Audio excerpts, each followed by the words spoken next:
Welcome to soaps.com. I'm Kristen Bird. I am so excited about today's guest. Aesha Scott is here. And not only is she back on Below Deck, but she's back to where it all began on Below Deck Med. Aesha, so good to see you. Hi, it's so nice to see you. And thank you so much for having me. Well, we're thrilled to see you back on Bravo TV, of course, where it all began for you. And I have to ask, because you had such a big season last year with Below Deck Down Under, what was your mindset in coming back to Below Deck Med? When I was coming back to Below Deck Med, I was just nervous and very, very, very excited because, as you said, that's where it all began for me. Not even just Below Deck, but yachting in general. You know, when I was 22, 23, I flew to France with my sister. I walked the docks. I was based in France for many, many years. And then, as people know, season 4 of Med, that's where my yachting journey, my Below Deck journey started.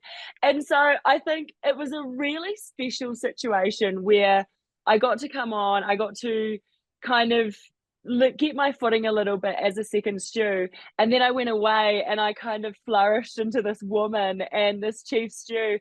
And this was my chance to come back to my old stomping ground and show Sandy like what I've become and who I am. And so that was a really cool opportunity, but it made me nervous because I put so much pressure on myself to deliver like perfection, basically.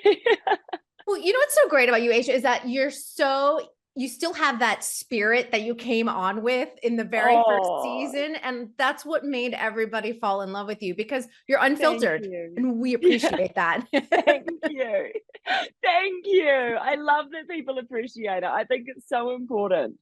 Yeah, I think because I always feel like because I feel sometimes when we meet people, you get like the camera version of people and then you get the real life version. I still feel like if I went and saw you in person, we weren't talking here today, I'm getting the authentic Aesha no matter what. Oh, 100%. And I just think anything else sounds exhausting because we do get some casts that come on and you can see, you watch them all season, they're calculating their responses and they're trying to figure out what kind of persona they want. And you find that 9 times out of 10, the audience doesn't really like them that much because they're like, who is this person? I can't figure out who this person is. The viewers are very smart and they can sniff out someone that's not authentic very quickly. Yeah, Bravo TV viewers, we've gone through it with Vanderpump Rules, Below Deck, Housewives. The more you craft your storyline, the less it works. People figure it out. People figure it out. It's so true. Well, every season has a specific dynamic with the crew. How would you describe this season? Oh, I would say this season, I mean, I know that I've been through a lot with people like Laura from season 2 of Down Under. But this season, I think, was my most difficult season with managing my girls because, I came back as Chief Stew in the Med and I feel like I absolutely nailed the Chief Stew thing. I know that job inside out now and I was so proud with how I handled everything and what I put out to the guests. But it was behind closed doors trying to manage my girls and their emotions and how they just were feuding the whole time. And I think being a people person, I thought that being a manager would be second nature, but I realized that it's not, and managing people and their emotions is actually really hard. So I struggled with that a lot, which you will see, and I do end up having to ask Sandy for advice because I have to put my hands up. I don't know what to do with them. I know there seems to be a love triangle going on too, complicating matters. So exactly, which is so silly. I mean, I get it. You can't help how you feel, but I'm like, come on. Neither of you are committed to this man. It's so silly. I know, like after the season's over, you're going to look back and go, why were we fighting over this person? Exactly. But, when you're stuck on a boat, funny things happen.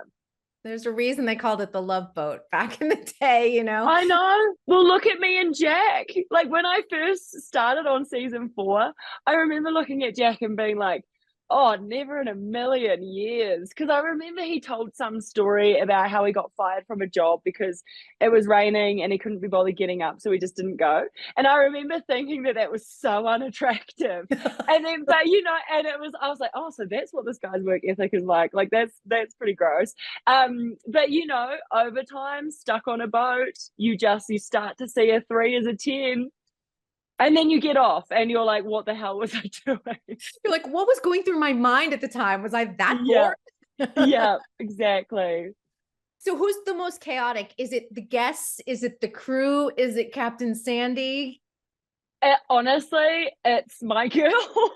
They are. It's my girls. Like the guests we had this year were awesome. Most groups were very nice. We had one group who were all so horrible, but they are going to get what's coming to them because when the episode airs, all of their community is going to see how rude they were to us, and they're going to get their punishment in that way. One of the guests on that trip tried to embarrass me, and I like schooled her so hard, and it was like the best feeling in the whole world. But apart from that group, were really lovely. They were so fun. And yeah, the biggest handful was honestly just managing my girls. They were a nightmare. They were amazing a lot of the time, but they were a nightmare a lot of the time as well. So they were either great or a nightmare. There's no in between. Yeah, well, it was almost like that both of those existed at the same time somehow. Oh no. Well, you had such a big season last year with Below Deck Down Under. What did you learn about yourself in that leadership role after that serious incident that went down?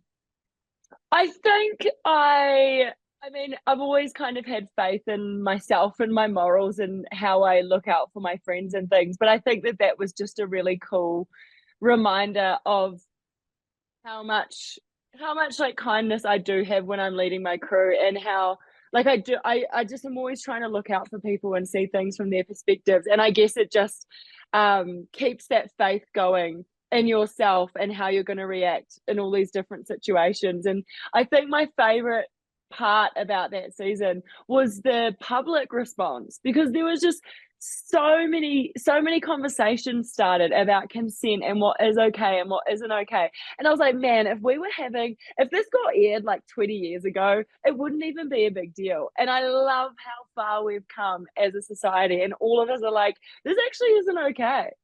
It's not. And it's so funny because you just talked about the conversations about consent. I was talking with Doug, my producer, who's on here with us right now. Before you jumped on, I said it was amazing the conversations about consent that did Yeah, happen. And among the viewership, maybe people saw things through a different yeah, lens. And then how both exactly. you and Captain Jason handled it in that moment, which it was very swift, it was decisive. And I Hmm. felt like, everyone involved probably except the perpetrator themselves, but everyone else I think felt like it came to the correct resolution. Yes, exactly. And so it's like almost, keeping that faith in yourself, but then it also just gave me this newfound faith in the world and the direction that we're heading. And it's really cool. It is cool. And, being in this whole world, has your perspective on yachting and the industry evolved since your first appearance on the show? Because this is a different side to it, and you're showing the world. A lot of us won't ever get to experience, the high end yacht vacation. Yeah. Yeah. Well, it's just interesting because I think, when I first started yachting, it was very much like uncharted waters. The law couldn't really touch it, and there were a lot of dodgy things that went on, and you just shut up and got on with it and whatever. But now I think because there are so many people in yachting now, and more light has been shed on it, exactly what you saw, like we are having to follow a lot more protocols and be a lot more strict with the rules, which is an awesome thing. But there is still this really big part of me that's like an old school militant kind of yachty that's like, you work until you're dead, and whatever the guests want, that comes first, and blah blah blah. And when we get these new yachties coming through now who are like, what about my breaks and what about my days off, I'm like, there are no breaks. No days off. We work through. Yeah. And it's like there is this kind of I mean, I know you're not supposed to say softer, it's not very PC, but there is this kind of new wave coming through of like, kind of a less militant style. And I still find myself clinging on to like just wishing that everyone had a bit more of a work ethic. Yeah, there's like that delicate balance between like work ethic and then also making sure people are taken care of and getting the breaks that they need and everything else. Exactly, Yeah. exactly. So it's quite like I'm having to adjust to the new normal because that's quite hard for me coming from such a formal, rigid kind of yachting background. But I always make sure that my girls get breaks. Like I don't take too many because being the chief stew, I'm just like I'm too stressed about how everything's going and I need to keep an eye on everything at all times. But the girls, I will always give them the hours that they're supposed to get. Can we talk about Captain Sandy? Because I love Yes. the close relationship you both have off camera. I know you've Yeah. been there for her wedding and her engagement. What do you hope viewers will see and the dynamics between your relationship on camera this season? I would really, really love to see people see the fun, soft, silly side of Captain Sandy because I think, when you look at comments online, you see a lot of people bagging her out saying she's micromanaging or she's a hard ass or whatever. But I did not have that experience at all. Like as a lot of people know, it's like we did develop this friendship in Denver and I would go and have dinner with them. So with her and Sandy, sorry, her and Leah. So we did have a friendship coming into it, but the whole season, she took a step back. She was like, I trust you to run your department. You run it how you want. The only time she stepped in was if I needed like some provisions being unpacked and she'd unpack it into a cupboard without me having to ask her. Super, super helpful. And we did have so many nice moments where I'd pop into the bridge and we'd giggle and laugh and just try and take a breath together amongst the craziness. And yeah, and I would really love people to see that super lovely side of Sandy. Oh, I hope so. The other thing I hope are all the water toys out again? Because if Sandy and all of her water toys. All of the water toys are out. All of the water toys are out. It's not a season unless everything is in the water. Everything, exactly. So what do you hope the viewers take away this season about your journey on Below Deck Med? I just really hope that people enjoy watching my kind of arc as a human and my growth as a human. It's like because I know that season 4 is airing on a lot of TVs right now around the world that are doing reruns. And when I look back at that girl, I'm like, oh my gosh, I'm so loose and young and wild. And and that girl is obviously still in me, but I just think it's really awesome seeing how I've like grown as a woman and a leader. And I think this season kind of shows all of that coming to light. And I'm really, really proud of it. And I hope people can see the journey that I've been on and where I've ended up. No, I love that. Is there a group chat between like you and Kate and Hannah? I feel like there should be. It's not a group chat, but I do talk to Hannah a lot. So yeah, she keeps up with it. I keep her up with everything. It's so fun.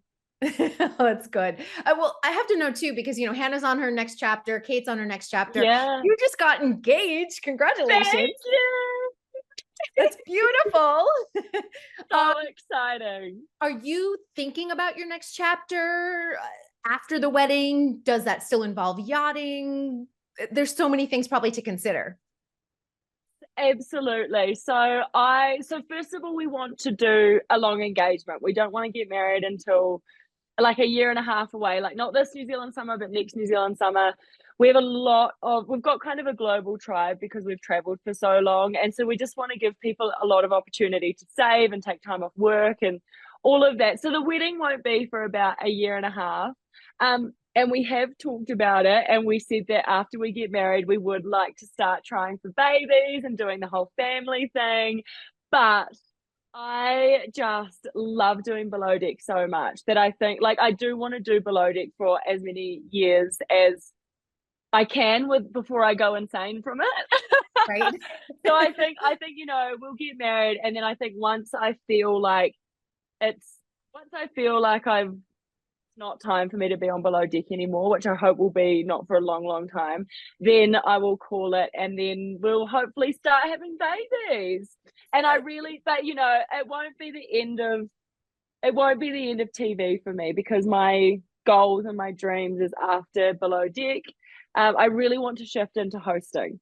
Like, my dream is to host like The Amazing Race or Love Island, or one of those shows where I can just swan out and be like, all right, contestants. You go to Fiji, just like Ariana, baby on the hip, all good. Exactly. And the beautiful thing is that filming Below Deck is so insanely difficult. It's definitely the hardest thing I've ever done in my life. But that's great, because when this chapter eventually ends, again, I hope it's not for a while, but when it does, any show that I film after this is going to seem like such a piece of cake. Like, oh my gosh, 8-hour filming day? Absolutely. Got it. You mean I hang out my trailer and then you need me for 5 minutes? Yeah, exactly. It sounds beautiful. I know the Bravos had you do a lot of sketches this season. That's why I was like, yeah, calling for like a couple acting roles or at least a cameo, because you're pretty funny. thank you. I appreciate it. You know, I would like to try my hand in movies or something like that as like a funny cameo, but I am the most terrible actress you could ever know in your life. So there's definitely not a future in scripted for me, but maybe some little cameo parts would be really nice. I totally get it. I'm the same way. It's like I can It's interview so hard. and I can host, but you ask Yes. me to read a script and I'm like, hello, Yes. I am an actor. Yes, I know. As soon as people are like, act natural, I'm like, it's so hard. So isn't it funny? That's why people say, like, a lot of my family as well, they're always like, how do you do your job? They're like, the thought of being in front of a camera is hell to them. They're just like, I don't know how you're like in front of people's face all the time and blah blah blah. But I'm like, but you're just being yourself. That's like the easiest thing to do in the world.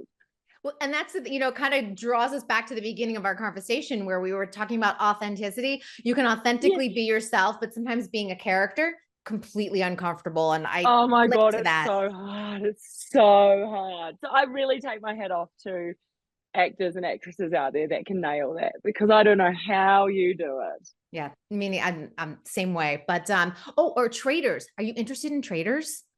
No, because I haven't, to be fair, I haven't actually watched an episode, so I don't entirely understand the premise of it. But I understand that it's like kind of a lot of manipulation and game playing and all of that. There's no way in hell. Like, Scott always tells me I'm the worst liar. He's like, I know you could never do any dirty on me, because it'd be written all over your face. Like, the thought of having to manipulate people to win a game, it makes my skin crawl. I couldn't do it. You'd be like, I'm the traitor. Sorry. Yeah.